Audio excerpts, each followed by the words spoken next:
இந்த காலை நேரத்திலே உங்களோடு பகிர்ந்து கொள்ளும்படியாய் கர்த்தருடைய ஆவியானவர் என்னுடைய உள்ளத்திலே போட்ட காரியம் வேதாகமத்திலே எந்த பகுதியிலே காணப்படுகிறது என்றால் 1 பேதுரு 1ஆம் அதிகாரம் 10-12 வரையிலான வசனங்களில் காணப்படுகிறது. இந்த 1 பேதுரு 1ஆம் அதிகாரம் முழுவதும் நீங்க வாசித்து பார்த்தீங்கன்னா ரட்சிப்பை குறித்ததான ஒரு தகவலை பேதுரு உலகெங்கும் சிதறி இருக்கிற தேவனுடைய பிள்ளைகளுக்கு அறிவுரையாக சில சரத்துக்களை அங்கே சொல்கிறார். ரட்சிப்புனா என்ன அப்படின்னு சொல்றாரு, மறுபிறப்புனா என்ன, மறுபடியும் ஜெனிப்பிக்கப்படுகிறதுனா என்ன அப்படிங்கிறதெல்லாம் சில காரியங்களை சொல்லுகிறாரு. அப்படி சொல்லிக்கிட்டே வரும்போது ஒரு ஒரு உச்சகட்டமா ஒரு பாயிண்ட சொல்லுகிறார். என்ன சொல்லுகிறார்னா, இந்த ரட்சிப்பை காண்பதற்கு தேவ தூதர்களும் மிகுந்த ஆசையா இருந்தார்கள். உங்களுக்கு தெரியுமா அது அப்படின்னு ஒரு கேள்வியை கேட்கிறார் பேதுரு. ரட்சிப்பை குறித்து ஏராளமான தகவல்களை சொல்றாரு. இவன் 10வது வசனத்தை பார்த்தீங்கன்னா 1 பேதுரு 1:10 பார்த்தீங்கன்னா, உங்களுக்கு உண்டான கிருபையை குறித்து தீர்க்க தரிசனம் சொன்ன தீர்க்கதரிசிகள் இந்த ரட்சிப்பை குறித்து கருத்தாய் ஆராய்ந்து பரிசோதனை பண்ணினார்கள். பயங்கரமா சொல்றாரு. நீங்க ரட்சிப்பு ரட்சிப்புன்னு சொல்லிட்டு இருக்கீங்க இல்லையா, இந்த ரட்சிப்பு சாதாரணமான ரட்சிப்பு அல்ல. இந்த ரட்சிப்பை குறித்து ஏராளமான தீர்க்கதரிசிகள் முற்காலங்களிலே ஆராய்ச்சி பண்ணி தீர்க்க தரிசனம் சொல்லி இருக்கிறாங்க ஐயா அப்படிங்கிற மாதிரி சொல்றார். மாத்திரமல்ல, பரிசுத்த ஆவியானவருடைய துணை கொண்டு அநேக தேவ ஊழியர்கள் எழும்பி இந்த ரட்சிப்பை தான் உங்களுக்கு பிரசங்கமாக பண்ணி கொண்டு வருகிறார்கள் என்று 12வது வசனத்தில் சொல்லுகிறார். ரைட். இவைகளெல்லாம் சொல்லிக் கொண்டு வரும்போது இந்த 12வது வசனத்தினுடைய கடைசி பகுதியிலே ஒரு வார்த்தையை சொல்லுகிறார். என்ன வார்த்தையை சொல்லுகிறார்னா, இந்த ரட்சிப்பை உற்று பார்க்க தேவ தூதரும் ஆசையாய் இருக்கிறார்கள். இருக்கிறார்கள் பிரசன்ட் கண்டினியூஸ்ல சொல்றாரு. இருந்தார்கள் இல்ல. இந்த ரட்சிப்பை தேவாதி தேவனோடு உலாவி கொண்டு இருக்கிற, பரலோகத்திலே உலாவி கொண்டு இருக்கிற தேவ தூதர்கள், ஏஞ்சல்ஸ் ஆஃப் காட், அந்த தேவ தூதர்கள் இந்த ரட்சிப்பை உற்று பார்க்க ஆசையாய் இருக்கிறார்கள் அப்படிங்கிற ஒரு வார்த்தையை சொல்லி அந்த இடத்துல நிப்பாட்டுறாரு. தேவ தூதர்கள் அப்படிங்கிறவங்க கடவுளால் படைக்கப்பட்டவர்கள். முதல்ல உங்களுக்கு தெரிந்திருக்கணும். ரைட். இந்த தேவ தூதர்கள் பரலோகத்தில் தேவனோடு உலாவுகிறவர்கள், தேவனோடு பேசுகிறவர்கள். அவங்களுக்கு என்று ஒரு மொழி இருக்கிறது, ஒரு லாங்குவேஜ் இருக்கிறது. அந்த மொழியிலே, லாங்குவேஜிலே தேவனோடு அனுதினமும் உரையாடி கொண்டு இருக்கக்கூடியவர்கள் தேவ தூதர்கள். மாத்திரமல்ல, தேவன் ஒரு கட்டளையிட்டால் அந்த தேவ தூதர்கள் பூமிக்கு வந்து அவர் என்ன செய்ய நினைத்திருக்கிறாரோ அந்த காரியத்தை மெட்டிகுலஸாக பூமியிலே செய்து முடிக்க கூடியவர்கள் தேவ தூதர்கள். பயங்கர பராக்கிரமம் மிக்கவர்கள் தேவ தூதர்கள்.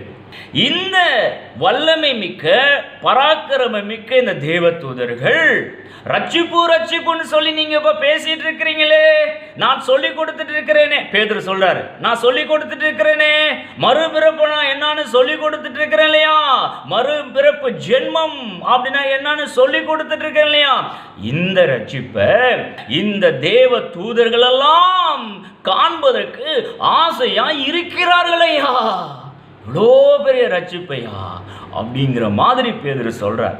இப்போ தேவ திருச்சபைகளிலே தேவ ஊழியர்கள் எழும்பி பிரசங்கம் பண்ணும் பொழுது ஞாயிற்றுக்கிழமைகளிலே நீங்கள் நினைக்கிறீங்களா அவர் மாத்திரம் தான் அந்த புல்பிட்டில் நின்று பிரசங்கம் பண்ணுறதாக நீங்கள் நினைக்கிறீங்களா? ஒருவேளை உங்கள் கண்ணுக்கு அப்படி தெரியலாம். ஆனால் நான் எப்படி பார்க்குறேன்னா, உங்கள் கண்களுக்கெல்லாம் தெரியாத ஏராளமான கோடாகோடியான தேவ தூதர்கள் அந்த தேவாலயத்தில் நின்று அந்த ஊழியர் பேசுகிற பிரசங்கத்தை கேட்டுக்கொண்டு இருக்கிறார்கள்.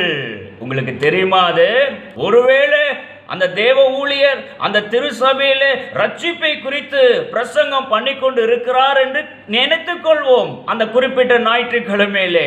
அப்போ கோடா கோடிய அந்த தேவாலயத்தில் வந்து அந்த தேவ தூதர்கள் இந்த ஊழியர் பேசுகிற காரியத்தை, ரட்சிப்பை குறித்த காரியத்தை அவங்க காதுல கேட்கும் போது அவங்க நினைப்பாங்களாம், பேதுரு சொன்ன வார்த்தையின்படி நான் சொல்லுகிறேன், ஓஹோ இதுதானா சல்வேஷனு, இதுதானா ரட்சிப்பு, ஓஹோ அப்படின்னு தேவதூதர்கள் இந்த விதத்தில் இந்த ரட்சிப்பை ஊழியக்காரர்கள் பேசும்போது, ஓ இதுதான் ரட்சிப்பா, இதுக்காக தான் இயேசுங்கிறவர் வானத்திலிருந்து கீழே வந்து பாலகனா பிறந்து சிலுவையிலே அறையப்பட்டு அடக்கம் பண்ணப்பட்டு 3ஆம் நாள் இதுக்கு தான் உயிர் தெழுந்தாரா, ஓஹோ இதுதான் ரட்சிப்பா அப்படிங்கிறத தேவதூதர்கள் அந்த பிரசங்கம் பண்ணும்போது தான் அறிந்து கொள்கிறார்கள்.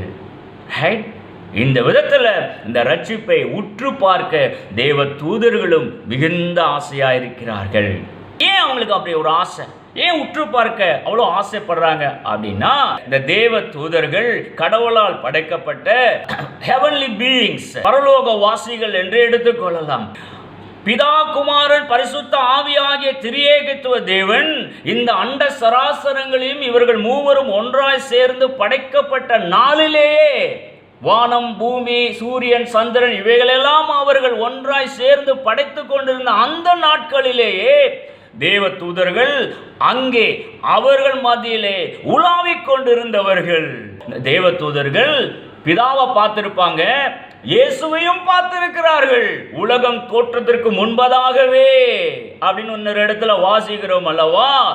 பிதாவை பார்த்திருக்காங்க, இயேசுவையும் பார்த்திருப்பாங்க, பரிசுத்த ஆவியானவரையும் பார்த்திருப்பாங்க. உலகம் சிருஷ்டிக்கப்பட்ட அந்த காலகட்டங்களிலே ஆதியாகமம் 1ஆம் அதிகாரம் 1-3 வரையான வசனங்களை வாசித்து பாருங்கள். ஜலத்தின் மேல் ஆவியானோர் அசைவாடினார், பூமி ஒழுங்கின்மையும் இருளுமாயிருந்தது என்று பார்க்கிறோம் அல்லவா. இருள் நீங்குவதாக, வெளிச்சம் உண்டாக கடவுது அப்படின்னு வார்த்தையை வச்சு சொல்லி ஒவ்வொன்றையும் பிதாவானவர் கிரியேட் பண்ணி கொண்டே இருந்தார் அல்லவா. அப்போ அந்த நாட்களிலே இயேசுவும் அங்கே இருந்ததை தேவதூதர்கள் பார்த்திருக்கிறார்கள், பார்த்திருக்க வேண்டும். பிதாவானவர் அந்த இயேசுங்கிறவரை பூமிக்கு அனுப்புறாரு, பாலகனாக அனுப்புறாரு. அனுப்பும்போது தேவதூதர்கள் யோசிச்சிருப்பாங்க, என்னடா அது இவ்வளோ நாள் 3 பேரும் ஒன்னா நல்லா தான் இருந்தாங்க, 3 பேரும் சேர்ந்து உலகத்தெல்லாம் சிருஷ்டிக்கிறாங்க, வானம் பூமி எல்லாத்தையும் படைக்கிறாங்க, முதல் மனிதன் ஆதாமையும் படைக்கிறாங்க, ரைட்டு, என்னாச்சு திடீர்னு பிதாவானவர் இயேசுவை பூலோகத்துக்கு அனுப்புறாரு. தேவன் தம்முடைய ஒரே பேரான குமாரனை பூமிக்கு தந்தருளினார். அப்ப தந்தருளப்படுகிற அந்த நேரத்தில் தேவதூதர்களுக்கு ஏதாவது புரிந்திருக்கும்னு நினைக்கிறீங்க? நிச்சயமா புரிந்திருக்க வாய்ப்பு இல்லை. மாத்திரம் இல்ல, தேவன் கேப்ரியலை கூப்பிடுறாரு, கேப்ரியல் இங்க வா, நேரா பூலோகத்துக்கு போ, அங்க மரியாள் அப்படின்னு ஒரு அம்மா வீட்டில் இருப்பாங்க, அந்த அம்மாவுக்கு நீ காட்சி கொடுத்து நான் சொல்ற வார்த்தையை கரெக்டா சொல்லணும், சரியா? சரிங்க தேவரீர் அப்படின்னு தேவதூதன் சொல்லியிருப்பான். நேரா போறான் தேவதூதன், அம்மா பரிசுத்த ஆவியானவராலே உன் வயிற்றுக்குள்ள ஒரு கரு உருவாகும், அது ஒரு பாலகனாக கடவுள் பிறக்க வைக்க போகிறாராம், அந்த பாலகனுக்கு இயேசுன்னு நீ பெயரிடணுமாமாம், கடவுள் சொல்லி அனுப்பி இருக்கிறாரு, நான் உன்கிட்ட சொல்லிட்டேன், புரிஞ்சுதா அப்படிங்கிற மாதிரி கேப்ரியல் சொல்றான். இப்ப இந்த கேப்ரியலுக்கு புரிஞ்சிருக்கும்னு நினைக்கிறீங்க? ஏன் இந்த தேவனுக்கு என்னாச்சு? இயேசு நல்லா தானே இங்க இருந்தாரு, திடீர்னு ஏன் அங்க போறாரு, அது பாலகனா வயிற்றுல பிறக்க வைக்கிறாரு, என்னடாது ஒண்ணுமே புரிஞ்சிருக்காது. அப்புறம் பிசாசானவனால் சோதிக்கப்படுறதுக்காக வனாந்தரத்துக்கு அனுப்பப்படுகிறார் பரிசுத்த ஆவியானவரால. வனாந்தரத்துல போய் கஷ்டப்பட்டு இருக்கிறாரு, காட்டு மிருகங்கள் எல்லாம் அவரை சூழ்ந்து கொண்டிருந்ததுன்னு சொல்லி மார்க் 1ஆம் அதிகாரம் 13வது வசனத்துல பார்க்கலாம். மார்க் 1:13 வாட்சி பாருங்க. 40 நாள் உபவாசமா இருக்கிறாரு, ஒண்ணுமே சாப்பிடல, வனாந்தரமான இடம், பரிசுத்த ஆவியானவரால் அனுப்பப்பட்டிருக்கிறாரு. காட்டு மிருகங்கள் அப்படியே அவரை சூழ்ந்து இருந்தது. தேவ தூதர்கள் அந்த காட்டுக்குள்ள வந்து காட்டு மிருகங்களின் மத்தியில இயேசுவுக்கு ஊழியம் செய்தார்கள் அப்படின்னு மார்க்கு சுவிசேஷ பகுதி 1ஆம் அதிகாரம் 13வது வசனத்துல சொல்லப்பட்டிருக்குது. இப்போ தேவ தூதர்கள் என்ன யோசிச்சிருப்பாங்க? தேவதூதர்கள் பார்த்திருப்பாங்க, என்னடாச்சு இந்த இயேசுவுக்கு நல்லா தான் மேலே இருந்தாரு, திடீர்னு இங்கே வராரு, குழந்தையா பிறக்க வைக்கிறாரு, கடவுள் தேவன் நல்லா வளர்றாரு, திடீர்னு காட்டுக்குள்ளே வந்துட்டாரு, உபவாசங்கிறாரு, காட்டு மிருகங்களாம் சூழ்ந்து இருக்குது, இவர் என்னடா ஆச்சு ஒன்றுமே புரியலடா. நிச்சயமாக யோசித்து இருப்பாங்க தேவ தூதர்கள். அப்புறம் 3 சோதனைகள் இந்த கோணத்தில் வாருங்க. அதே 40 நாள் உபவாசமா இருக்கிறாரு. பிசாசு வரான், கல்லுகளே அப்பமாக்க முடியுமா அப்படின்னு அவன் கேட்க இவர் ஒன்று சொல்ல, அப்புறம் தேவாலயத்தின் உப்பரையின் மேல போய் நீ கீழே குவி, தேவதூதர்கள் தாங்குவாங்க அப்படின்னு அவன் சொல்ல இல்லையா. அப்புறம் சாஷ்டாங்கமா எனக்கு முன்னால வந்து பணிந்துகொள், எல்லாத்தையும் உனக்கு தள்ள, எல்லா அதிகாரத்தையும் எடுத்துக்கோ அப்படின்னு சொல்ற காரியம், பிசாசு சொல்ற காரியம். இந்த சீனெல்லாம் தேவதூதர்கள் பார்த்து கொண்டு இருந்திருக்க மாட்டார்கள் என்று கருதுகிறீர்களா? நான் சொல்லுகிறேன், நல்லா நல்லா பார்த்து கொண்டு இருந்திருப்பாங்க. ஆனால் ஒன்றுமே செயல்பட்டு இருக்க முடியாது. அப்படியே கையை கட்டிட்டு தேவதூதர்கள் ஒரு கற்பனையாக சொல்கிறேன் பார்த்துட்டு இருந்திருப்பாங்க. என்னாச்சு, பிசாசு இப்படி இவரை சோதிக்கிறான், இவர் ஒன்றுமே பண்ண மாட்டேங்கிறாரு, வார்த்தை தான் பேசிக்கிட்டே இருக்கிறாரு, என்னடா அது ஒன்றுமே புரியலடா அப்படின்னு தேவதூதர்கள் நிச்சயமா யோசிச்சு இருக்க கூடும். அப்புறம் இயேசு பிளாத்தனுடைய அரண்மனையில் நடக்கிற சிலுவை மரணத்துக்கு முன்னால நடந்த நிகழ்வுகள் எல்லாம் வாசிச்சு பாருங்க. மத்தேயு 26, யோவான் 19ஆம் அதிகாரம், இவைகள் எல்லாம் இந்த கோணத்தில் வாசிச்சு பாருங்க. மத்தேயு 26 51 53, மத்தேயு 26 51 to 53 வாசிச்சு பாருங்க. அந்த கெட்செமனே தோட்டம் இயேசுவை பிடிக்க வந்துட்டாங்க. இப்போ அந்த இயேசுவோடு இந்த சீசர்களில் ஒருத்தனுக்கு பயங்கர டென்ஷன் ஆயிடுச்சு. என்னது, எங்க தலைவர் இயேசுவை பிடிக்கிறியா? உருவு பட்டயத்தின் உருவி மல்கூஸ் என்னுடைய காதை வெட்டிட்டான். வெட்டின உடனே அப்ப இயேசு ஒரு சமாச்சாரத்தை சொல்றாரு, ஏய் பட்டயத்தை உள்ள போடு, நான் இப்ப பிதாவின் இடத்துல கேட்டிருந்தா 12 லேவியோனுக்கு அதிகமான தேவ தூதர்கள் இங்க இறக்கி இருக்க மாட்டாரா? நான் கேட்க மாட்டேன் அப்படிங்கிற மாதிரி சொல்றாரு. அப்ப இந்த நிகழ்வை எல்லாம் தேவதூதர்கள் பார்க்காம இருந்திருப்பாங்களா? நிச்சயமா பார்த்து கொண்டு இருந்திருப்பார்கள்.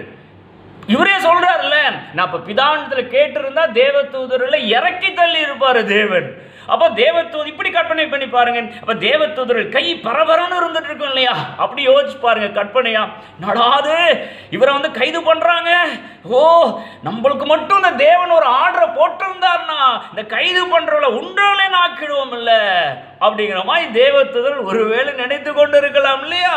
பராக்கிரமசாலிகள் அடிச்சு காலி பண்ணிடுவாங்க. தேவதூதர்கள் சும்மா கிடையாது. சோதம் குமாரா பட்டணத்தை எரிகிற கந்தகத்தின் பூமியில் அனுப்பி அழிச்சு போட்டவங்க. கடவுள் ஒன்று சொல்லிட்டானா உண்டோலே நாக்கிடுவாங்க. பயங்கரமான ஆட்கள் தேவதூதர்கள். அப்போ அவங்க எல்லாம் யோசிச்சிருக்கலாம்ல, என்னடா அது இவ்வளோ உயர்ந்த ஸ்தானத்தில் இருந்தார் இந்த இயேசு, இங்கே வந்து பூமியில் இப்படி கஷ்டப்படுறாரு யோசிச்சிருப்பாங்க. ஒன்றுமே புரிஞ்சிருக்காது. அதுதான் மேட்ரு. அப்புறம் மற்ற 26 67 வசனத்துக்கு வாங்க. அந்த பிளாத்துடைய அரண்மனையில் நடக்கிற சீனெல்லாம் இந்த கோணத்தில் பாருங்கய்யா. இயேசு முகத்தில் துப்புறாங்க, காரி துப்புறாங்க. இயேசுடைய முகத்தில் தலையில குட்டுறாங்க, கன்னத்தில் பலார் பலார்னு அரைகிறாங்க. தேவதூதர்கள் கை அப்படியே கட்டப்பட்டதுமா இருந்திருக்கும் என்றுதான் நான் கற்பனையில பார்க்கிறேன். எல்லா நிகழ்வுகளையும் பார்த்து கொண்டு இருக்காங்க இல்லையா. நடாது இப்படி குட்டுறாங்களே, தலையில இப்படி கன்னத்துல அரைகிறாங்களே, காரி துப்புறாங்களே இந்த இயேசு மேல, அப்படியே பயங்கர டென்ஷனா இருந்திருக்கலாம். ஆனா ஏன் தேவன் இப்படி அனுமதிக்கிறாரு புரியல. யோவான் 19:1 பாருங்க. வாரினால் அடிக்கிறாங்க, முள்ளுகளினால் ஒரு முடியை பின்னி சிரசின் மேல் வைக்கிறாங்க, அவரை கையினால் அடித்தார்கள் அப்படின்னு இருக்குது. இவ்வளோ நிகழ்வுகளும் இந்த பிளாத்தினுடைய அரண்மனையில் நடந்து கொண்டு இருக்குது. அப்போ இதெல்லாம் ஏன் நடக்குது, தேவன் ஏன் அனுமதிக்கிறாரு அப்படின்னு அவர்களுக்கு புரிந்திருக்கும் நினைக்கிறீங்க? ஒண்ணுமே புரியல. அப்புறம் அடுத்த சைடு சிலுவையில தொங்கிக் கொண்டு இருக்கிறாரு. சிலுவையில தொங்கிக் கொண்டு இருக்கும் போது என் ஆவியை ஒப்பு கொடுக்கிறேன் அப்படின்னு சொல்றாரு. அதெல்லாம் பார்த்துட்டு இருக்கிறாங்க. சிலுவையில் ஆணி அடிக்கிறத பார்த்துட்டு இருந்திருப்பாங்க, காலில் ஆணி அடிக்கிறத பார்த்து கொண்டு இருப்பாங்க. அப்புறம் செத்து போயிட்டாரா உயிர் இருக்குதான்னு பார்க்கறதுக்கு அந்த 2 கல்லருடைய கால் எலும்பை கட் பண்ணாங்க. இவருடைய கால் எலும்பை கட் பண்ணதுக்காக வராங்க. ஆனால் அதுக்குள்ள உயிர் போயிடுச்சு, செத்துட்டாரு. இந்த நிகழ்வையெல்லாம் தேவதூதர்கள் பார்த்து கொண்டு இருந்திருப்பாங்கல்ல, பார்த்து கொண்டு இருந்தாங்க. அப்போ தேவ தூதர்கள் பார்த்து கொண்டு இருக்கிற அந்த பார்வையில நீங்க அப்படியே யோசிச்சு பார்த்தீங்கன்னா, தேவ தூதர்கள்லாம் நிச்சயமா சொல்லுகிறேன், ஏன் நடக்குதுன்னு தெரியல, அது ஒண்ணு. ஆனா நான் கற்பனையா சொல்றேன், பயங்கரமா டென்ஷனா இருந்திருக்கலாம்ல தேவ தூதர்களுக்கு. ஏன்னா இந்த இயேசுவை வேற ஒரு ஆங்கிள் பார்த்தவங்க தேவ தூதர்கள். உலகம் சிருஷ்டிக்கப்பட்ட நாட்களிலே, முதல் மனிதன் ஆதாம் உருவாக்கப்பட்ட நாட்களிலே இந்த ட்ரைனிட்டி ஆஃப் காட்ல இயேசு இருந்ததை தேவதூதர்கள் பார்த்தவர்கள். இங்க வந்து ஏன்டா அப்படி சின்ன பின்னமா கஷ்டப்படுறாரு ஒண்ணுமே புரிஞ்சிருக்காது. அப்புறம் இயேசுவின் சரீரத்தை வாங்கி அவன் அரிமத்தியா ஊரான யோசேப்பு, நிக்கோதேமு இவங்கெல்லாம் சேர்ந்து அடக்கம் பண்றாங்க, கல்லறையில் வைக்கிறாங்க. அப்பெல்லாம் தேவதூதன் ஒண்ணுமே தெரிந்திருக்காது. அது அங்கிருந்து வந்து இப்படி சிலுவையில மரணத்தை அடைந்து இப்படி ஒரு காரியம் உங்களுக்கு இவருக்கு நடக்கணுமாடா, ஏடா இப்படி கல்லறையில போய் இந்த பாடியை வைக்கிறாங்களேடா, இவரு தானே அங்க இருந்து ஒரு இப்படி செத்து போய் இந்த மாதிரி சிலுவை மரணத்துல செத்து போய் அந்த கல்லறைக்குள்ள வைக்கிறாங்கடா, அது ஏண்டா இப்படி தேவன் பண்ணுகிறாரு நினைச்சிருந்திருக்கலாம். அப்புறம் உயிரோடு எழுந்து திடீர்னு 3 நாள் கழிச்சு உயிரோடு எழுப்பி வெளியில வராரு. அப்ப நினைச்சிருப்போம், என்னடா அந்த தேவன் அங்கிருந்து அனுப்புறாரு, சாகடிக்கிறாரு, 3 நாள் உயிரோடு எழுப்பி மீண்டும் வந்துடுறாரு, தலையே பிச்சுக்கிட்டு இருப்பாங்க. உயிரோடு எழுந்துட்டாரு. எழுந்துட்ட பிறகு அப்போஸ்தலர் நடவடிக்கைகள் 1ஆம் அதிகாரம் பார்த்தீங்கன்னா 10-11 அப்படியே வானம் திறக்கப்பட்டு இருக்குது. அப்படியே உயிர்த்தெழுந்த சரீரத்தோடு மேலே போறாரு. ஆன்னு வானத்தை அண்ணாந்து பார்த்துட்டு இருக்கிறாங்க சீசர்கள். அப்போ அவங்கள ஒரு தட்டி தேவதூதன், என்னையா வானத்தை அண்ணாந்து பார்த்துட்டு இருக்கிற, வானத்துக்கு மேலே எப்படி எழும்பி போயிட்டு இருக்கிறாரோ அதே போல மீண்டும் இவருங்க வர போறாரு அப்படிங்கிற தகவலை தேவதூதன் வானத்தை அண்ணாந்து பார்த்து கொண்டிருங்களுக்கு சொல்றாங்க. இதுவரையிலும் நான் சொன்ன எல்லா நிகழ்வுகளையும் ஒன்றாக தொகுத்து நீங்க பார்த்தீங்கன்னா ஒவ்வொரு நிகழ்வும் பிதாவாகிய தேவனால் இயேசுவை கொண்டு இந்த பூலோகத்தில் நடப்பிக்கப்பட்ட காலகட்டத்தில் ஏன் இதை தேவன் செய்கிறாரு? நல்லாதானே இயேசு அங்க இருந்தாரு, ஏன் அங்கிருந்து திடுதிப்புன்னு பாலகனாக பிறக வைக்கிறாரு? ஏன் சிலுவை மரணத்துக்கு நேராக இவரை தள்ளுறாரு? திடுதிப்புன்னு பார்த்தா மீண்டும் 3ஆம் நாள் உயிரோடு ஏன் எழுப்பப்படுகிறாரு அப்படிங்கிற குறித்ததான எந்த புரிதலும் தெளிவும் தேவ தூதர்களுக்கு உண்டாக வாய்ப்பே இல்லை. இததான் 1 பேதுரு 1ஆம் அதிகாரம் 12வது வசனத்தினுடைய கடைசி வார்த்தையிலே பேதுரு சொல்லுகிறார். இந்த ரட்சிப்பை, எந்த ரட்சிப்பை?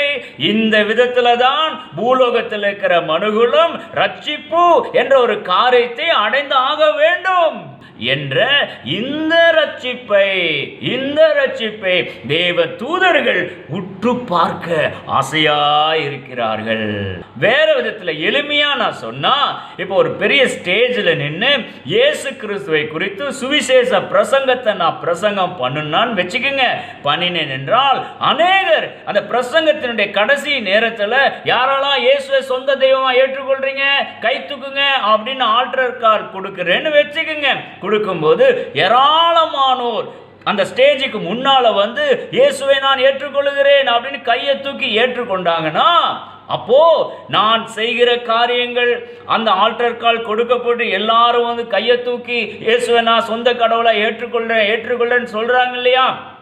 இந்த நிகழ்வுகள் எல்லாம் தேவ தூதர்கள் மேலிருந்து பார்க்கும் பட்சத்தில் அவர்கள் யோசிப்பாங்க, ஓஹோ இந்த மோகன்குமார் இந்த இயேசுவை பிரசங்கம் பண்றாரு, சிலுவையில் அறையப்பட்ட இயேசுவை பிரசங்கம் பண்றாரு, உயிர்த்தெழுந்த இயேசுவை பிரசங்கம் பண்றாரு இந்த மோகன்குமார். இதை கேட்டு இந்த ஜனங்கள் எல்லாம் இந்த இயேசுவை தெய்வமா ஏற்றுக்கொள்றாங்களோ, ஓஹோ இந்த விதத்துல தான் ரட்சிப்பு மனுகுலத்துக்கு வருமா? இதனாலதான் பிதாவாகிய தேவன் இயேசு இங்க உலோகத்துக்கு அனுப்புனாரா அப்படிங்கிறத நான் பிரசங்கம் பண்ணும்போது இந்த ஜனங்கள் ஏற்றுக்கொள்றாங்கல்ல இந்த இயேசு என்ற கடவுளை. அப்போ இதுதான் ரட்சிப்பு, இந்த விதத்துல தான் ரட்சிப்பு மனுகுலத்துக்கு வரும் என்பதை தேவ தூதர்கள் இப்போ அறிந்து கொள்ளுகிறார்கள். இந்த விதமான ரட்சிப்பை உற்று பார்க்க தேவ தூதர்களும் ஆசையாயிருக்கிறார்கள். புரியுதா உங்களுக்கு? அப்போ இந்த ரட்சிப்புங்கிறது இவ்வளோ விலையேற பெற்ற ஒன்று என்ற தகவலை இந்த வீடியோவை பார்த்து கொண்டிருக்கிற உங்களுக்கு நான் சொல்லுகிறேன். தேவ தூதர்களும் உற்று பார்க்க ஆசையாயிருந்த ரட்சிப்பை கடவுள் உங்களுக்கும் எனக்கும் கிருபையாய் கொடுத்திருக்கிறார். இந்த விதத்துல தான் இந்த 1 பேதுரு 1ஆம் அதிகாரம் 12வது வசனம் கடைசி பகுதியை புரிந்து கொள்ள வேண்டும். இவைகளை உற்று பார்க்க தேவ தூதரும் ஆசையாய் இருக்கிறார்கள். மேலும் இன்னொரு தகவலையும் நான் சேர்த்து சொல்லுகிறேன், மனதின் ஆழத்திலே பதிய வைத்துக் கொள்ளுங்கள். இயேசு இந்த உலகத்துல பாலகனாக பிறந்தாரு, வளர்ந்தாரு, 3 ஆண்டுகள் ஊழியம் செய்தாரு. இந்த ஊழியம் செய்த நாட்களில் தேவனுடைய ராஜ்யம், பரலோக ராஜ்யத்தை இந்த உலகத்துல இன்னாகரேட் பண்ணினார், ஆரம்பித்து வைத்தார். அந்த ராஜ்யம் இன்றும் இயங்கிக் கொண்டு இருக்குது. அந்த ராஜ்யத்தினுடைய ராஜா இயேசு. இயேசுவே என் உள்ளத்திலே வாரும் என்று நீங்க சொல்லும் போது அந்த இயேசு ராஜா உங்க உள்ளத்துக்குள்ள வராரு, பெரிய ரட்சிப்பை கொடுக்கிறாரு. உங்க வாழ்க்கையை அந்த ராஜா ஆளுகை செய்கிறாரு. உங்களுக்கு தேவையான எல்லாவற்றையும் அவர் ப்ரொவைட் பண்ணக்கூடிய ஒரு ராஜாவா இருக்கிறார். இந்த விதத்துல ரட்சிப்பு, சல்வேஷன் என்ற காரியம் உங்க வாழ்க்கையில நிறைவேற வாய்ப்புகள் இருக்கிறது. சோ தேவ தூதர்களும் காண ஆசையாயிருந்த ரட்சிப்பு என்ற ஒரு சிந்தையை மனதின் ஆழத்துல பதிய வைத்துக் கொள்ளுங்கள். இந்த இன்றைய செய்தியை கர்த்தர் ஆசீர்வதிப்பாராக. ஆமென், ஆமென். Praise the Lord. ஆமென்.